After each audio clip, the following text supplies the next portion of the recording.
السلام عليكم ورحمة الله وبركاته. ازيكم يا حبايبي؟ عاملين ايه؟ يا رب تكونوا بخير. بسم الله والصلاة والسلام على رسول الله سيدنا محمد وعلى آله وصحبه وسلم.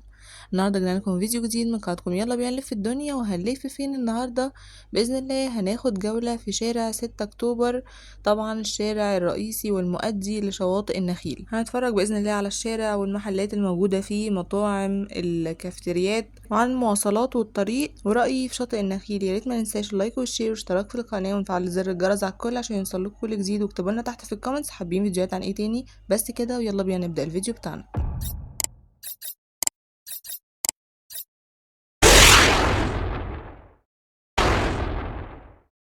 اكيد الفيديو ده للناس اللي بتهتم بالتفاصيل وبتهتم بالطرق، وما كانش ينفع يتصور ابدا غير بعد العيد، لان طبعا العيد كان فحت وردم وطحن وحاجات كتيرة جدا، فما كانش ينفع ابدا حد يروح العجمي والا ما كانش خلاص هيروح. يعني كافيه ومطعم الفريد اهو قدامنا، مكرونات وبيتزات وحاجات كتير حلوة.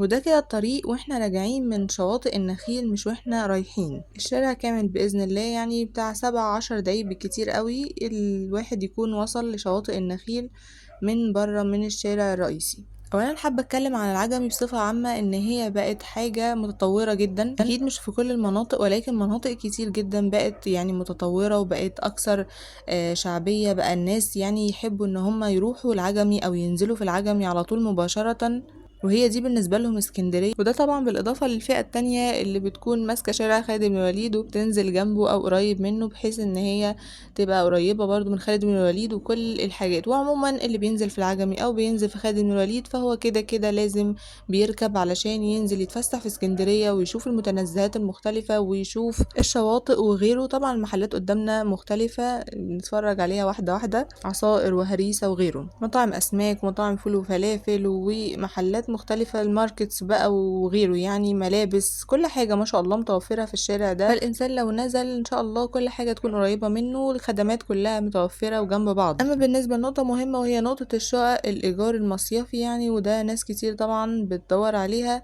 فهو بيكون في رينج من 500 600 ولحد 2000. طبعا كل واحد بيختار اللي في مقدرته أو اللي يقدر عامل حسابه عليه هيقضي كام يوم، الكلام ده كله، الفرش، كل ده بيختلف طبعا من شقة او من مكان لاخر. فاكيد مش حاجة مثلا وش مية صف اول من البحر، هتكون زي حاجة مثلا جانبية او في تاني تالت شارع مثلا من البحر. كنا بننزل كتير جدا هنوفيل والبطاش، لكن حقيقة موضوع النخيل و6 اكتوبر ده بما انها بعيدة جدا وقريبة من كوبري كيلو 21، وهو الكوبري الرئيسي اللي بنطلع منه على الدولي او بننزل من الدولي على العجمي منه، وده بيكون اسهل طريق. يعني لو حابين ان انتوا تروحوا اسكندرية وبعيدا عن خط البحر او الطريق اللي هو الشارع الرئيسي واللي احيانا بيكون زحمة، الكيلو 21، الهانوفيل، البطاش، الدخيلة، وادي القمر، الكلام ده كله لحد ما ننزل للمنشية، في طريق تاني اسهل واللي هو نطلع على كوبري كيلو 21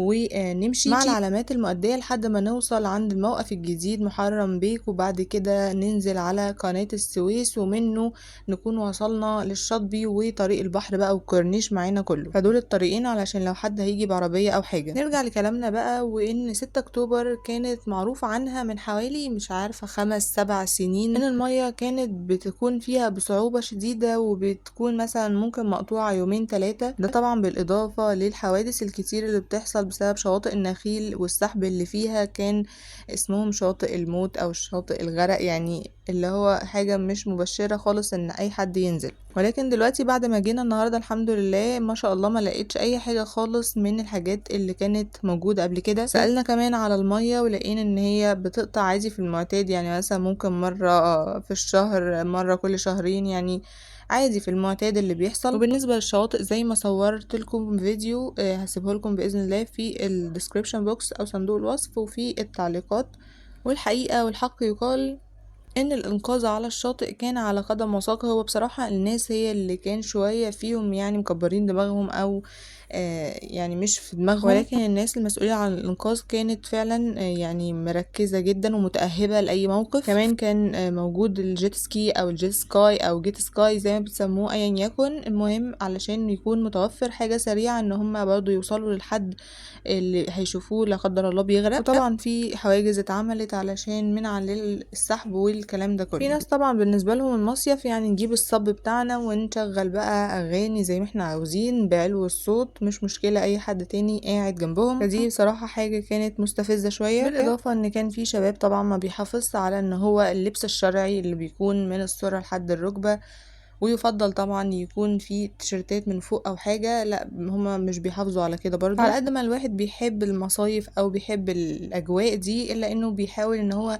يتلاشى المواقف دي قدر الامكان، ينزل بدري مثلا، او مش شرط ان هو يدخل الشاطئ يكون من بعيد كده زي ما بنصور في شواطئ شرق اسكندرية، او نصيف بقى مع نفسنا في الايام اللي ما بيكونش فيها مصيف. والاول مرة من بعد تاريخ طويل جدا ما شفتش المواضيع دي، يعني لقيت الموضوع وشوش الودع يا زين والحاجات دي اللي هو ازاي لسه منتشر الخرافات والجهل ده. يا ريت على قد خرافات او جهل، لا ده طبعا في شرك بالله والعياذ بالله. المواضيع دي كانت منتشرة زمان تمام، لكن دلوقتي حتى ما زالت منتشرة، يعني استغربت جدا. ولكن مية البحر فعلا كانت تحفة وكانت شفافة وكانت زي الساحل وكانت زي بتاعة مطروح، ولكن طبعا مطروح الجمال فيها ان مفيش امواج، وبالتالي البحر بيكون اكثر امانا كتير جدا عن مناطق العجمي كلها. البحر بيكون غرق معظم الوقت. طبعا الشارع طويل كده زي ما احنا شايفين، من الصعب جدا ان هو يتمشى. زي ما قلنا نهايته بتكون بداية كوبري كيلو 21، وعشان لو جايين مواصلات في برضو قدامها الاتوبيسات اللي هي بتكون مكيفة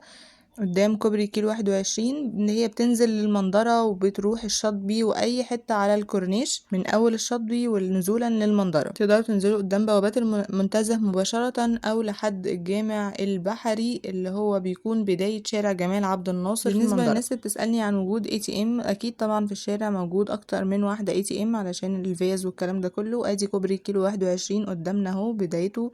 لو هنمشي يمين كده زي ما احنا ماشيين هنشوف برضو مطاعم وحاجات مختلفة قدامنا. تقدروا تيجوا كمان العجمي من محطة مصر او من المنشية، بتكون في مشاريع يعني بتروح الكيلو 21. تقدروا تركبوا من موقف محرم بيه، تقدروا تركبوا من المنظرة عند الجامع البحري زي ما قلنا، او من على البحر بقى من على الكورنيش منظرة واي مكان لحد الشاطبي. تقدروا تاخدوا الاتوبيس ده وهو معدي كده قبل ما يدخل من شارع جمعية الشبان المسلمين. كل حاجة بقى ما شاء الله موجودة قدامنا، فاكهة وخضار وحلويات، وابو عمر موجود برضو هنا، هريسة احمد حسنين وغيره. هنعدي كده برضو من تحت الكوبري علشان نوريكم موقف الاتوبيس ده. طبعا في مشاريع وفي تنيات كمان، ولكن ما بتاخدش الطريق على بعضه لحد البحر.